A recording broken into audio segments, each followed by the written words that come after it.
Life Audio.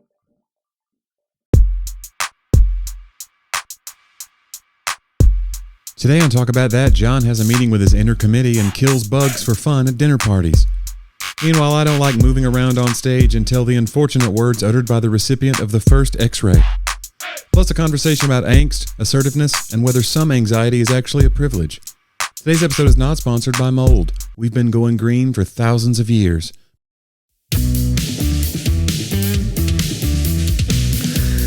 Pull up a chair, grab a friend. Let's talk about that with John and Jonnie. You think people listen with friends? Wouldn't that be? Well, I know they listen on road trips together. Oh, okay. Families and stuff.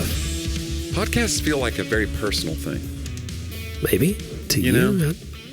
Like, do you have this? You have things that you listen to that you and Laura share? Like when you're on a road trip, do you have podcasts you like together? No. That's what I mean. Like she's got her. But I know other people do. Yeah. Normal people. She listens to a podcast that she'll send me episodes all the time. Mm-hmm. That's so informative and helpful that I listen to probably a couple episodes a week. Okay. Helpful things. Yeah, I can say what it was. They're not a sponsor. Oh. Should I say what it was? Yeah, I don't care. Because then we're promoting other podcasts. I don't care. It's called Pantsuit Politics. Oh, Pantsuit Politics. Two attorneys. You told me about this. Yeah, two attorneys, and they kind of bring this nuanced. One was conservative, one was more progressive, and so they're sounds like a sitcom. Yeah, you spilled peanut butter in my jelly, or whatever. You're a socialist. Whatever. You're woke. You're a fascist. Wah, wah. And then they hug it out. That's great. Sounds like a great show. It really is like amazing because they get the constitutional stuff and they're very, very well educated. But yeah, Pantsuit Politics not a sponsor, but that's my wife's favorite podcast. Well, she says this is her favorite podcast. Oh, what? But they put out daily. She has to say that. They put out daily content. Thanks for being a fan, though, Laura. My wife and I listen to things on the road. We listen to American Scandal a lot, not a sponsor, on the Wondery podcast app. And I like them because it's a history podcast, but it kind of reads like an audio book, like an audio drama, like an old radio drama. So there's like music cues and there's characters. I like that. I just listened to one on the Dust Bowl, which I thought, I don't know what the Dust Bowl, I didn't know anything about it. I knew there were like dust storms in the Midwest in the 1930s, but I did not know that like we caused it all. Yeah. And that it was a man-made ecological disaster. Didn't I do quite a bit on the Dust Bowl on the podcast probably 100 episodes ago or something? No. I think I did because I watched the Ken Burns documentary and I like nerded out on it. I don't remember you talking about it because it would have made me talk about it more, but maybe so. Maybe I just... It hurt my feelings when you're like, I knew nothing about it. And I was like, I'm pretty sure that I've tried to educate you time and again about the Dust Bowl and your eyes glaze over. This has been a key to our whole friendship. I had a moment the other day where I was in a group chat and it was just one of those things like I was just being funny, but I typed the words all caps unsubscribe. And it made me think like, I wish we could unsubscribe from real life conversations sometimes. Wouldn't that be a great thing? Just stop mid conversation. You just type all caps or you just say, stop. And they have to relent. I would love that. Like, I wonder they have to send you back one immediately, like verbally. Well, it says unsubscribe. So Emily Post was the 19th century, early 19th century. She wrote the book on etiquette, the literal book on etiquette, the rules we have for culture at large. I think it was late. Yeah, whatever. Yeah. She wrote the book on it. This is the fork you're supposed to use. This is how. Was she related to the Post family, like cereal? I don't. Maybe. Ooh. We don't know these things because they were big. But like, you're not supposed to wear white after Labor Day was probably her. Like the curtsying if you're a lady and if you're a lord, all that stuff. She knows all this, right? What would she do with texting? What would she do? How do you leave a text conversation without hurting the other person's feelings? When is it okay? How many unread emails before you're just, being a jerk? That's interesting. What is the etiquette? There's a lot of stuff out there like BuzzFeed and other places that are putting out just as good as Emily Post. Just as good. As good. But I think that the problem is it changes. Mm-hmm. Like, so. And people have their own sensitivities to it, so they could get offended when they don't have any right to really be offended. Like I have learned about from the teenagers a little bit more of the Snapchat world. Mm-hmm. And the world of Snapchat now is that if someone shows you they just snap each other pictures of stuff, but if they actually show you their face, then it means something different. Really? Like that they're more engaged or interested in the conversation than not. So it's just normal for them just to snap a picture of the wall or like the side of their leg while they're sitting there, and that's like normal now. I'm like, the etiquette there. Yeah. That just seems. But when I show you my face, now it's right. I gave you the honor of actually seeing. I don't know. I'm like, dude. And those go away every 24 hours, right? I don't. Isn't that the point of Snapchat? Yes. Now we do monitor. Sadie doesn't do a lot of Snapchatting, but we've let her have some recently with. That's the one I gave up. I was like, I'm on these 4 things. I can't do Snapchat too, so don't look for me there. I'm not there. I'm sorry, dear listener. You don't care because I'm an old person. I shouldn't even be on TikTok. Old people on TikTok is going to ruin TikTok. Yeah. It's going to make it to where kids don't want it. Kids keep trying to make things. And then we keep coming there. We keep coming, this thing's fun. Right. We show up with our like barbecue apron that says kiss the cook or whatever. Right, we're using. Hey kids, who needs a hot dog? We're like ruining it. We're using full sentences with punctuation. Yes. Oh. Hey you guys, this looks fun. Right. I'll make a Vine video. No, Vine's they got the camera like right down below, shooting up their nose. Right. Yeah. Yeah. Sorry guys, we ruined it. You know why my daughter started doing a little Snapchat? Mm-hmm. Here's what's crazy. Her honors algebra group, that's how they communicate. Okay. Is through Snapchat. Like what homework. As in how they tonight. cheat? No. Just like, hey, do you remember what the assignments were for tonight or whatever? And so. Remember what the answers were? Anybody? Here's a picture of the answers and my face. I love you. Yeah, I don't even do TikTok. You do. But you just it's where the people are. You got to go, listen, John, I'm a man of the people. I don't. It's funny. Laura and I had some conversations recently. I think I did a lot of social media around some book stuff and other things, and I don't necessarily regret it, but I think it's part of my Enneagram type. Like at some point there is an authenticity feeling for me. Like I want, or maybe it's my introvertism, but like introvertism? Yeah. Okay. Like I want my real life to just be my real life. And like, it's hard to experience something and be posting about it at the same time for real. Yeah.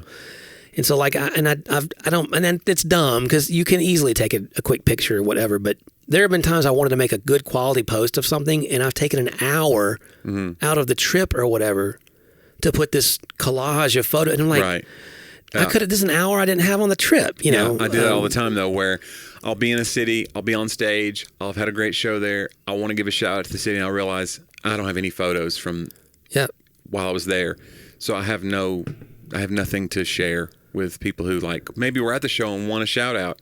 And I'm like, that's like the other way. It's too far the other way. Probably. I went too far, like Colonial Williamsburg. I didn't take any pictures. I thought you were going to say, I went too far.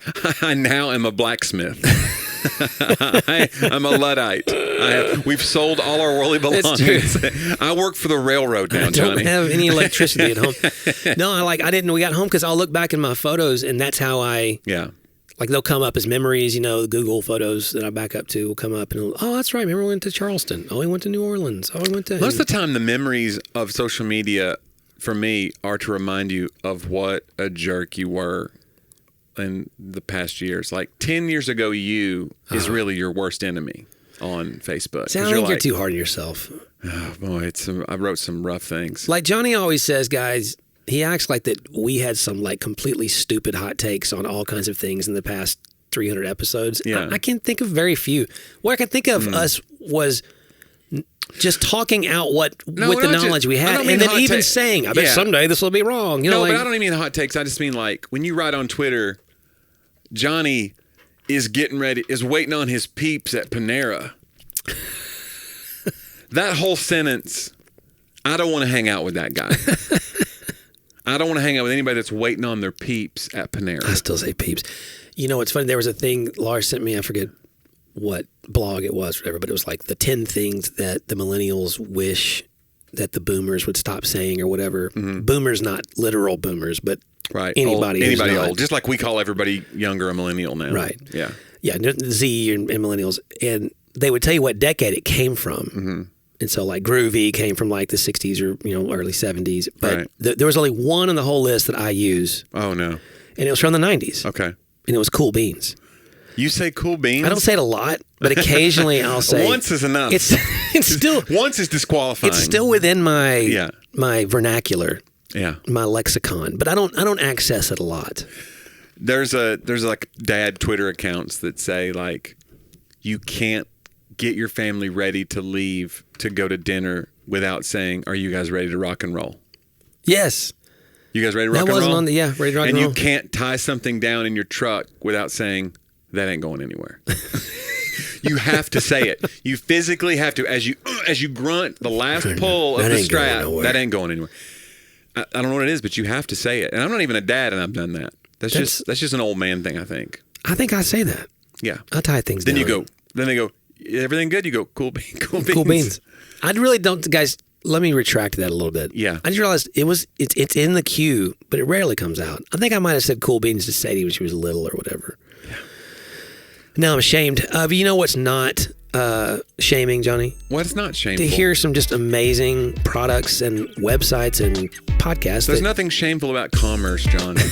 We got to pay the bills. We got to keep the lights on over here to talk about that. Yeah, maybe you guys should take a moment and listen to a word from a few of our sponsors.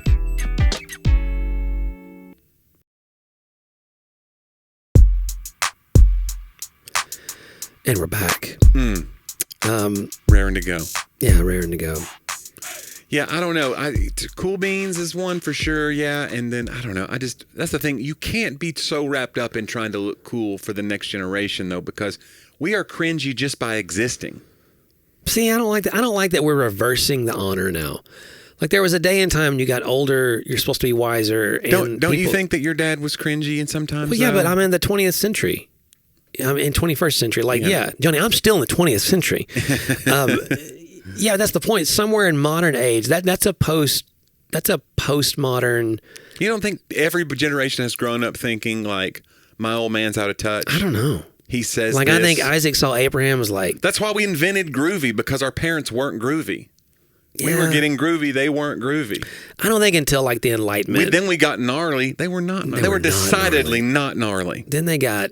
What's the one from tubular? They were not tubular. Tubular. I think tubular was on the list. Was it really? Yeah, it was.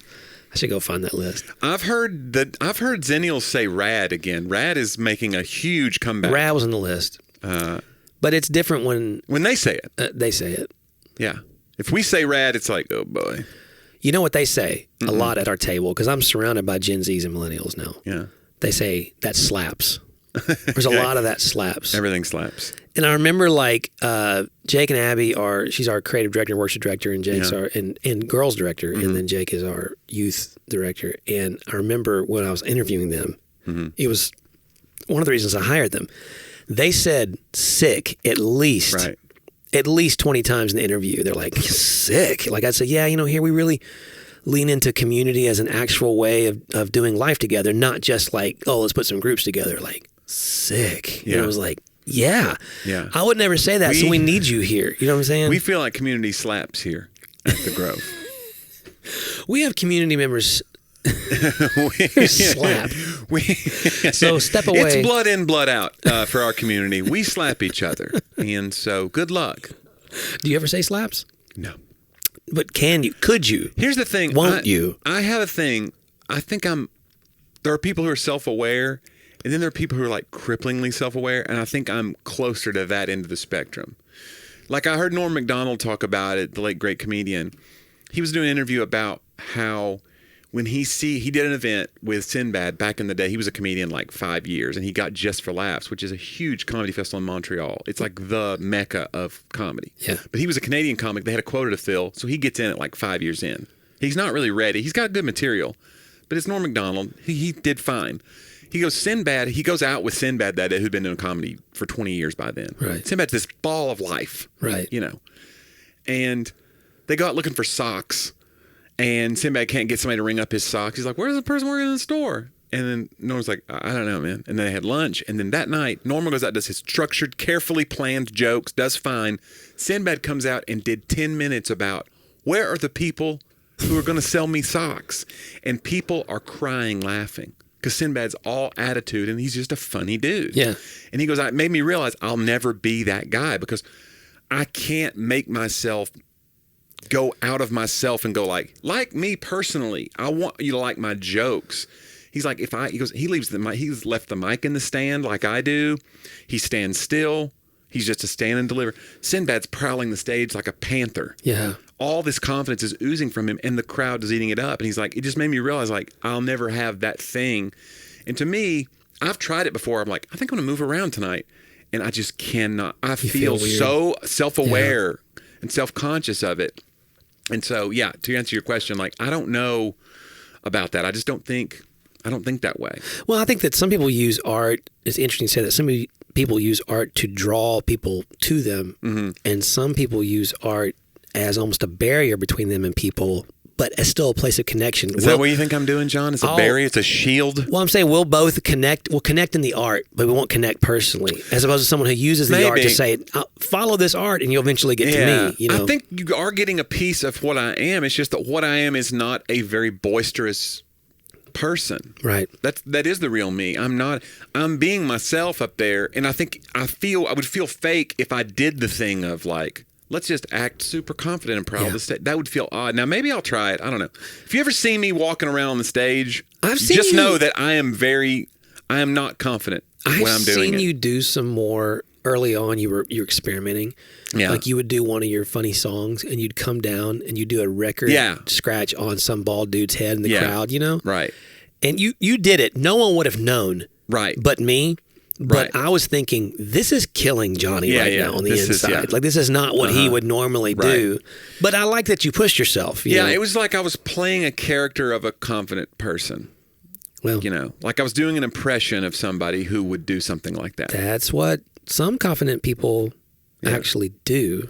I guess. And it's not that I'm not confident in my show. I love my show. I'm proud of what I've built. But it's also like, it is what it is. And I don't want to be what I'm not. So what do you do? I don't want to always just be stuck if I feel like it's out of fear. But if I just go, this is who I am, then that's okay to just settle on like, this is my skill set. This is what I do. Well, we said this before, but the hard part about that in any sort of art form is if you finally just become okay with yourself, it may not be an art that sells well. Right.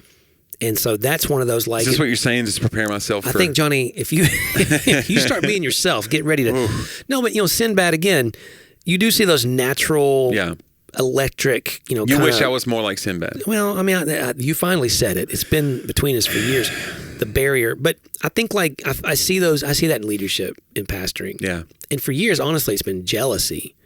And as the more I study, like, I am deep in some editing projects right now on Enneagram stuff for different projects and authors and stuff, and I'm having to really absorb a lot of information at the moment.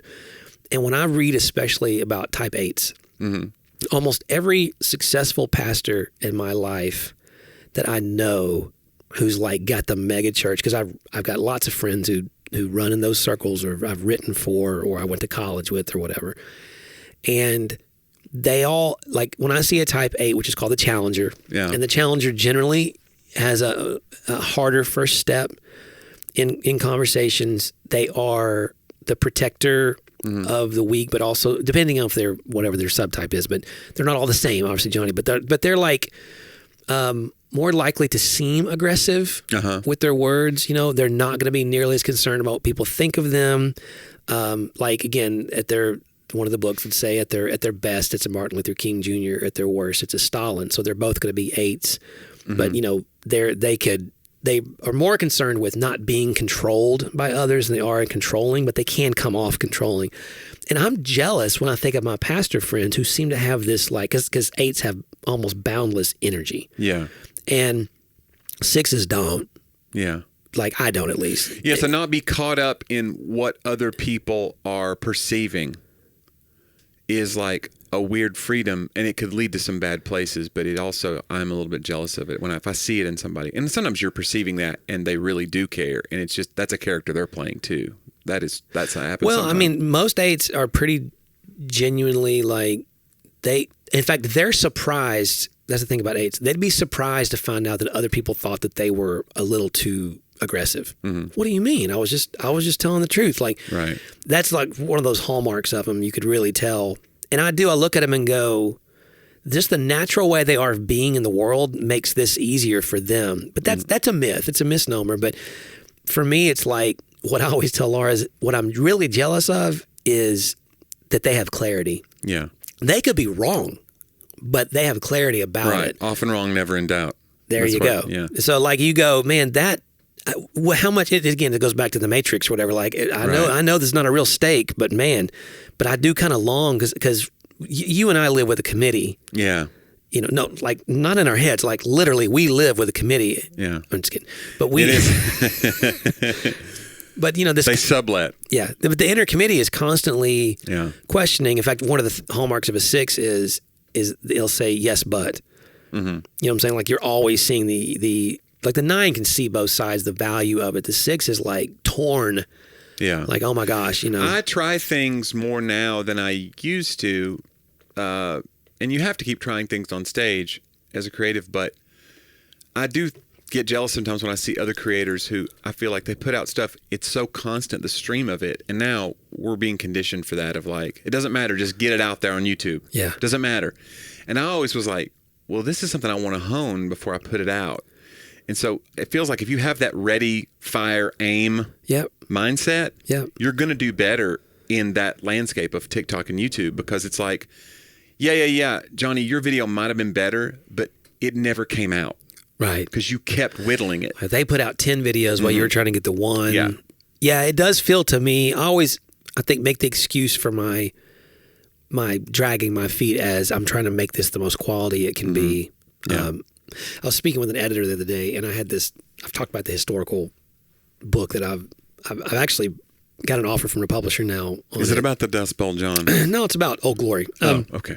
I was speaking with another editor who knows about the story, and I was laughing. I apologized because I told her the story like a year and a half ago, and she was like, hey, and we're pretty good friends. She was like, hey, I just want you to write up a really simple, like just a simple premise on this. Like, I don't want you to go spend, because she knows me, I don't want you to go spend 3 to 6 months. I don't want you to get just bring me the bare bones stuff of it. Yeah. Jonnie, I couldn't do it. Right. Because the more I studied, the more I kept learning new parts of the story that no other historian had ever found. Like, I'm going deep into this. You know what I did? I showed up 6 months later with like a proposal as large as a book. And I mean, that's, and I kind of hate myself for it. Yeah. That's the weird part. Like I go. And she said unsubscribe. She was like, unsubscribe. Yeah. But it's just one of those you go, and I did apologize because now I'm simplifying it again. But I can't start simple. It's like I have to know everything about it, and then I can start dialing back, maybe with the help of others and medication and lots of other things. The inner committee. The inner committee rarely helps. That's not true. You don't think? The inner committee helps. I mean, I rarely make rash decisions. Yeah. You know what I'm saying? Do you make rash? You don't make rash decisions either. No. I'm trying to think of like a time when I was like, sometimes you have to make, if you're in a crisis and you have to decide something, it's really hard. Sometimes it simplifies it because you're just like, I had to do the drastic thing. Yeah. That's way easier, for me.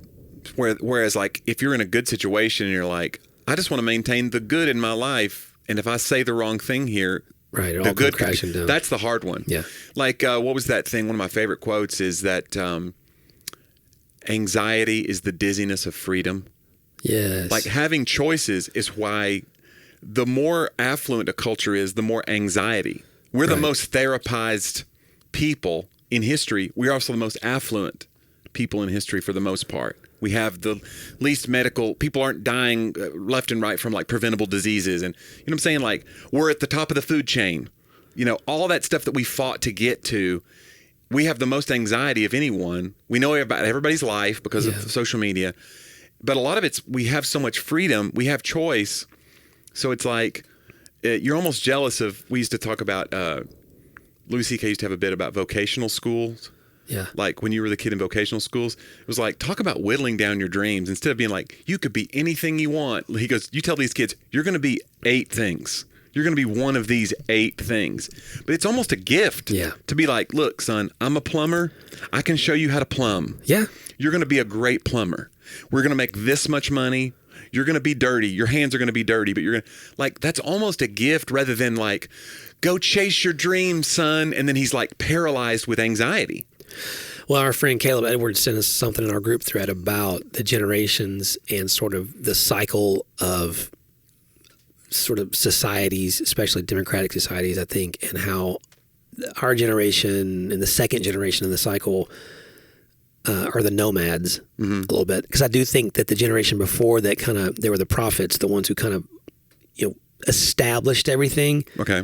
So if you have the greatest generation ahead of us, and the boomers or whomever who sort of got some things going in the way we know modern Western life, it opened up so many opportunities for us that we wonder, like we're constantly not sure what to land on. There's an angst that a lot of people in history have not had. It's a privilege to have angst, is what I guess we're saying. Yeah, and it's great. I mean, yeah. Sadie and I were talking about that this morning on the way to school, about sort of the common suffering of humanity that Scripture talks about. There's no like thing that's not common to everybody.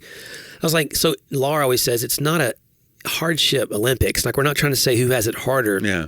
But I said, we can try to hold in tension. Sadie and I have some great conversations, by the way, on the way to school. We can try to hold in tension the fact that there's someone somewhere in Asia or Africa today that literally they don't have just the basic necessities of what they need. We can try to help that. But that doesn't mean that though today we have those things, there's plenty of people in North America that don't either.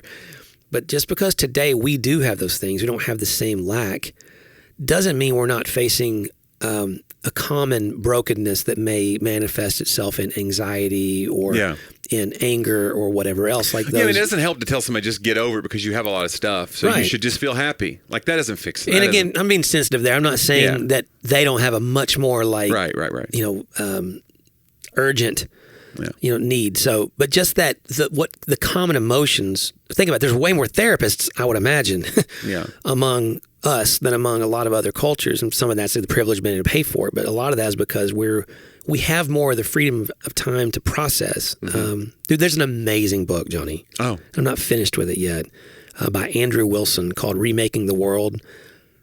Remaking the World: How 1776 Created the Post-Christian West, I think is its subtitle. And it's talking about that, how today you have the freedom to listen to a podcast, or the like freedom to kind of, sit around and wonder about your identity, what you're going to do, what mark you're going to leave in the world, all these other things. That is not normal in history. Right. And he traces back. It's not just, by the way, the American Revolution. There's a lot of things globally that happened in that year. It's really a fascinating read. But I do think that, the privileges are, they bring along something else. There's not going to be one thing in this world, that we're all going to get to that makes all of the angst go away because of the brokenness of humanity, right? I don't know. I feel like your brokenness is worse. Yeah. I didn't want to say my anything. angst is better than your angst. Would you say that I am the best at being the worst with angst? You're top 5. Or is it bottom 5? I don't know. I don't like it. I don't like how those... I don't do that. I don't like it at all. Hey, by the way, I'm floating a new idea today. Oh.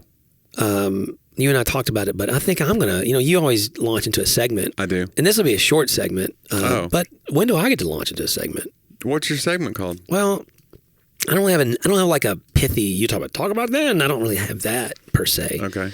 But it would be about the quotes that I come across every day, because I like like quotes. A famous quote we can chew on. Yeah, I mean, sometimes I want to just sort of get your take on the quote, because you don't get to see all the things that are happening. Are you saying I'm not exposed to as many smart quotes as you, and you think that you can bring it and be like, let's see what a dumb person says about let's see what just an average common mind would think about this. Right. So yeah, I don't know. Maybe today I'll just call this. We're just going to call this the quote of the week. Here's my. You had a theme song and everything ready, loaded up? I think it was perfect. I wouldn't change a thing. That didn't feel like a quote of the week theme song. I think maybe, listener, you can reach out. We may try a few of these out over the next few weeks. Down on the Bayou with John's quote of the week. I heard a quote from Winston Churchill this morning that I really loved. That said, because it was. You heard it or you read it? I read it. Sorry. Okay. Winston and I talked. He came to me in a vision, like a force ghost. It's Which, Okay. because we had elections this week Yes. across the nation in different places, so I thought this was pretty apropos to it. But he says, the best argument against democracy is a 5-minute conversation with the average voter. Oh. Man, I thought that was like, it's supposed to be a scathing indictment. Yeah, I think that Winston Churchill was for democracy, what with He was pro. fighting of the war pro and all those things. democracy. But it is fascinating. Laura and I were talking this morning because there's a lot of, they're going to be influential elections coming up next year, even here locally among just like Wilson County School Board. Yeah. Because there's a lot of... And you're running. Well, I mean, no, my wife is the one who should run. Yeah. But it's just not... This is not something that needs to happen right now. I actually do try to convince her because, I mean, she's so brilliant and stays up on top of the issues, But Check your bingo cards, listeners. yeah, sorry. She's Keep going. Keep going. It's true. But like, you can win school board in your little district in your county, I think, by like 90 votes or something. Mm-hmm. So, like, but right now, what they're doing, there's a lot of discussions about appropriate books. There's some banning of some books. Yeah. There's a lot of like grandstanding at the school board level. The school board members, pretty ridiculous, yeah. The school board members now have to declare or are declaring their political parties. So they have an R or a D after their name. Yeah, it's so strange. In like a school board thing. And we got people who are running for school board who their kids are not even in public school here. Yeah, they're like people are running on the extremes. Yeah. And your whole platform is like, I'm the real version of this thing. The other person is a wannabe. Right. And you just go, how are you going to lead? Right. Are you going to be able to legislate and compromise with people and govern? No. I'm just going to tell you who's your enemy. Right. Oh, okay, cool. We have the same enemies. You got my vote. Like, that's not what we used to do.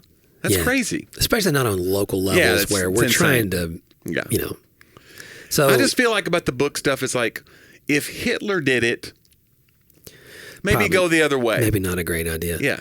Well, and it's not like, again, most of the things they're banning are not curriculum. Yeah. They're things somewhere in a library on a shelf. And they'll even do, I know for a lot of the Wilson County stuff, they've gone back and looked to say, this book has never been checked out. Mm-hmm. Like... It's just a way to gin up chaos and anger over something that's a non-issue. And I'm not, again, requiring certain reading things for especially kids at a inappropriate level or age, those kinds of things. I mean, there's merit to that argument, but most of our educators are pretty awesome and they're not doing that. I mean, if you're going to go into education, like, you're not doing it for the money. Yeah, and to run on like anecdotal stories of something that happened in some faraway district, and you're saying like this is a widespread problem. That's the hard part about it. Like people can be fooled into thinking something is a widespread concern, and you can steal their vote that way. That's the thing about the average voter. About the Winston Churchill quote. It's pretty easy to get someone to think like this is an imminent threat. And only this person can save me from this imminent threat. Right. And then you're misconstruing it. You're getting misinformation. So just making sure you're getting the right information. And you can get that here on Talk About That. www. John, do you want to play us out with your quote song again? Well, Johnny, that would be silly. I mean, why would I do something like that? Because, this was the quote of the week.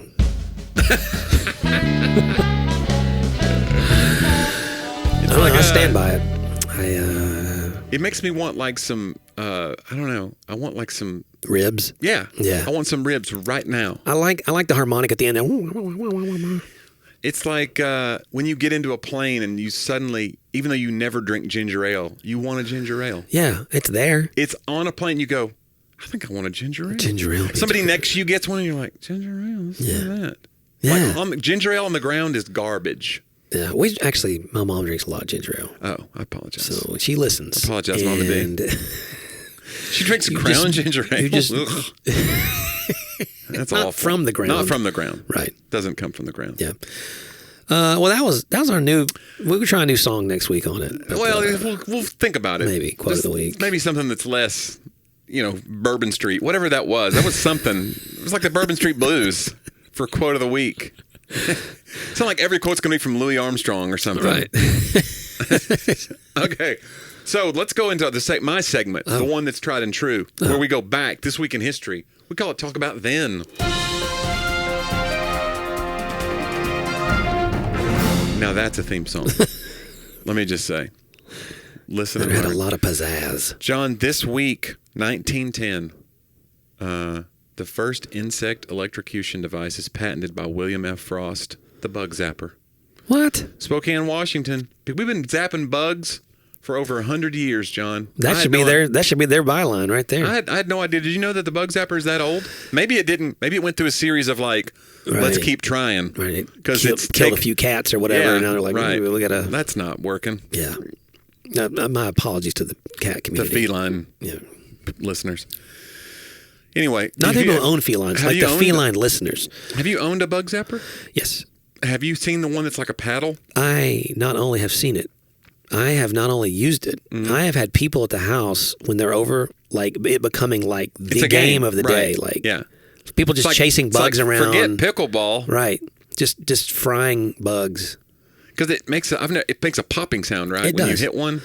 And sometimes it's not, like if you go after a wasp or something, it's not made for that, but it'll stun it, So like there's some sportsmanship. You got a few seconds to act before the wasp comes to. Right. Now you got a vengeance. Yeah. Now the game is afoot. Gamesmanship. You know what I'm saying? Then he pulls out a tunny. Right. It's like a bug safari in the backyard. Yes. Yeah. Okay, well. Yeah. Anyway, Bug Zapper, not a sponsor. I've never owned one, actually. We were a fly swatter family. I have one of those. We're tried and true. I go back to the fly swatter. I mean, it's just simple. When was that invented? But what do you do when it lands on somebody? That's not. Sorry. Have you ever hit somebody going for the bug? You hit somebody's arm and you zap them? In desperation, I'm like, look, I've been after this fly for 30 minutes. I'm sorry, but this is going to be gross and hurt a little bit. Does it zap them? No, I thought you meant with the fly swatter. No, but like a regular bug zapper. No, I don't do that. Would it hurt them? Nah. Have you touched it? You touched your tongue to it? No. Okay. Chew. It's been killing bugs. Okay, I don't know. It's like licking a battery? Okay. Here we go, John. This week, 1895, William Conrad Roentgen made a famous discovery. For this, he was awarded the first Nobel Prize in Physics in 1901. He took the first X-ray of a human. Wow. He X-rayed his wife's hand. When she saw her skeleton, she exclaimed, "I have seen my death." Oh. This is 1890s. It's just your hand. So it is weird to look at your own hand and just see the bones and be like, I see myself when I'm going to be a skeleton. Yeah. Interesting. That would be her first. Yeah. Not like, that's cool. Not as good. That's not as good as like the Telegraph, like, what hath God wrought? Or whatever. Like it's very, you're going to be you're going to be quoted. Right. Whereas like if you just see your bones, you don't know somebody's writing this down to preserve it in posterity. You're like, I'm gonna die. Like you don't know that's gonna be your legacy. Not this through. Bless her heart. It doesn't say her name, but that's all she's known for. John, this week, 1970, Tom Dempsey broke the NFL longest field goal record by kicking a 63-yarder for the New Orleans Saints to win 1917, the final seconds against the Detroit Lions. Do you know what's special about Tom Dempsey? What year was this? This was 1970. I thought we had a 60. Well, he broke the existing. Oh, existing. By a kick. I think it's a 65 now is the record, but 63-yarder. Do you know what was special about Dempsey, though? He had one leg. Sort of. Okay. He was born without toes on his right foot, his kicking foot, and no fingers on his right hand. I didn't know about the fingers, but he wore a modified shoe with a flattened and enlarged toe surface. So the record stood till 2013 when Matt Prater kicked a 64-yarder. So he only broke about 1 yard.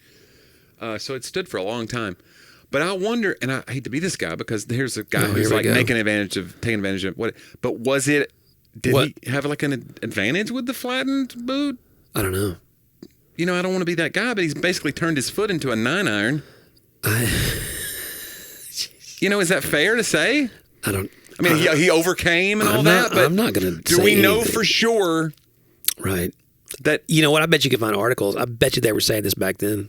That the flattened boot with the no toes. Right. I bet you that whoever he kicked that against was like, that wasn't fair. Right. Right. And he's like, oh yeah, my life has been so great. It's been peaches over here. Right. Waved to you with my no-fingered hand. Yeah. I'm sorry. My apologies to Tom Dempsey and his family, but it's an interesting story. I'll say that. And I knew about that, and I guess he had a pretty long kicking career. Anyway, so that was 19. Here's what I'd say. Okay. If he wasn't kicking 63-yard field goals all the time, right, then no. Okay. Because he always had the same advantage. Yeah. You know what I'm saying? So if his other averages were just the same as the kickers of the time and the era, then I'd say he just had the best kick of his life. Yeah. Otherwise, he'd be kicking better than them every time. Because really, it's about leg strength and not about the shape of your foot necessarally. I would assume. Maybe it's harder to kick it with a flat end. Yeah, maybe he normally had shorter field goals. You know what I'm saying? And that day, it just all of it aligned. So, yeah, I would say that would be the answer to your question. How did he perform on average against Your answer the would others? be, Jonnie, stop being a bigot. And, jeez, I've offended everyone. Okay, here we go. Okay. John, this week, 1889, Montana became our 41st state. Have you been to Montana? You ever been to the beautiful state of Montana? It's lovely. It's wild. It's wide open. It's one of those, like, it's gigantic. And it's just like, you know, these farms are 70, 80, 100 acres. So it's just I've like watched Yellowstone. That's Wyoming, isn't it? Oh. But it's maybe they get okay. I was just in Wyoming, beautiful place, Casper, Wyoming. Oh. And it was for a Christian school fundraiser, and I was like, "How do you not call your mascot the Holy Ghosts?" Oh, come on now. You're in Casper, Wyoming. The Friendly Ghosts. And they were like, yeah, the Friendly Ghosts maybe, because the Christian school was like, because of blasphemy. And and I was like, yeah, and then they asked me to leave. Right. And I said, not until I get my check. John, this week born, 1656. Ooh. English astronomer, mathematician. Do you want to start guessing? English astronomer and mathematician. He was the first to correctly predict the return date of a comet by predicting the 1758 return. Edmund Halley or Halley? It's Hall, so it should be a short A. I've always heard Halley's Comet. Well, the comet was named Halley's Comet in his honor. Unfortunately, he died before he could witness the return, but he correctly predicted it. Wow. Isn't that something? He was like, I don't know how he knew, going by the speed and the... It's amazing to me what people could do. We have such a recency bias, you know, but there's not a one of us. 1600s. There's not a one of us today with the equipment we have who, without just Googling it, would just be able to go figure out mathematically through physics. I barely turned on the cameras today. Yeah. We couldn't figure out where one of the, which by the way, we're sorry, one of our cameras died last week, and so you don't have. Why did it die, John? Because something over here in my desk became just barely unplugged, and it lost power. We just didn't realize it midway through. That's John's impression of someone who takes responsibility for his own actions. And it was I can't say it wasn't like a poor impression. I wouldn't say it was on purpose. You almost nailed it. Something came unplugged. You should hear my apologies to my wife. Yeah. Right. John, Bonnie Raitt was born this week, 1949. Are you a Bonnie Raitt? You know, let's give him something to talk about. Yeah. I Can't Make You Love Me. I'm saying that's not a song. Oh, good. I just want to say something. No, you can't. It's a sad song. That's one of those country songs where it's like, it'll break your heart, man. Yeah. I can't make your heart feel something it won't. By the way, my segment music sounded a little bit like Bonnie Raitt. It did. You know what I'm saying? You talk about a great slide blues player. Yeah. She's stellar guitar player. Very underrated guitar player by people who don't know music, like yourself. Okay. Finally, John, this week in 1308, John Duns Scotus died. He was a Scottish philosopher, one of the most influential theologians of medieval Europe. And the reason he makes the list this week as we close is his followers were called dunces. What? Because they were known to be closed-minded. No. So it's where we get the word dunce. Way. So a dunce is not a dumb person. A dunce is a closed-minded person because of this Scottish philosopher who was known to be like, this is the way the world is. And he was a very influential theologian of medieval Europe. This is the Dark Ages, I guess. And so his followers became known as dunces after his middle name, which was, I guess it was John Duns Scotus, Duns, D-U-N-S. But so don't be a dunce out there. You know, in all seriousness, you hate to think that the people or the one that we're supposed to be following, that the name becomes a pejorative because we become closed-minded. Come on now. Yeah. I want to quote In Vogue here. I don't need your theme music, but free your mind and the rest will follow. Oh, I think they knew exactly In Vogue. That was a great song. We dated ourselves again. Well, I'm the fun dad. Hey, that's not going anywhere. I apologize, kids. Hey, guys, but you know what is going somewhere? What's that? You are. Right now, to your tour dates. Oh, I want to say that because this is going out today. Normally we have like a little lag, But this one's going out today, and I have a few dates coming up that I'd like people to come out. So if you want to come see me and you're near Tulsa area, central Oklahoma, eastern Oklahoma, I guess it would be, come to Pawhuska, the Continental Theater. I'm going to be there. That is this Saturday, November 11th. Wow. And there's still tickets available. I can't believe it either. But go to my website, johnnyw.com, November 11th, Pawhuska, Oklahoma. And then I'm also going to be, where else am I going to be? Oh, I'm going to be in Zany's in Nashville, Ooh. December 27th. You're tired of your family by then anyway. Right. Come on out. Bring Uncle Joe out. He's just told you you're going to hell for some earring you got or a tattoo. Yeah. Here's how you hush him up. Take him to a comedy show. You'll laugh together, and our humor, our common bond of laughter, will diffuse any angst that your family's going through. Yeah, we'll soothe the savage Uncle Joe. There you go. Tickets at johnnyw.com. JONNIE, everybody. I know it's a weird spelling, but that's what he chose. I'm sorry. I apologize. Go to johndriver.com or amazon.com and search John Driver for the latest in fine literature from our dear friend and author and speaker and acclaimed theologian. I don't know. Dunce? Self-proclaimed dunce. Yeah, check it out. And you also check out our website at talkaboutthatpodcast.com. Yeah, so many archived episodes. Click on the link below. You can support the... click on the link below if you want to send us a note. Click on the link above, right, if you want to support the show. We love our patrons. Yeah. So many new patrons jumping on board. And you can get ad-free content as a patron. That's you get an RSS feed with ad-free content.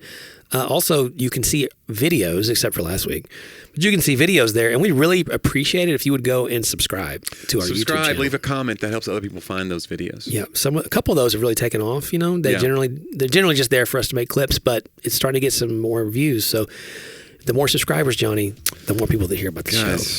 We need you out there. Yeah, we desperately. Yeah, we're just two boys standing in front of an audience asking you to love us. Oh, that's great. Hey, guys, thank you so much for the time you gave us this week. We'll look forward to doing it next week on Talk About That.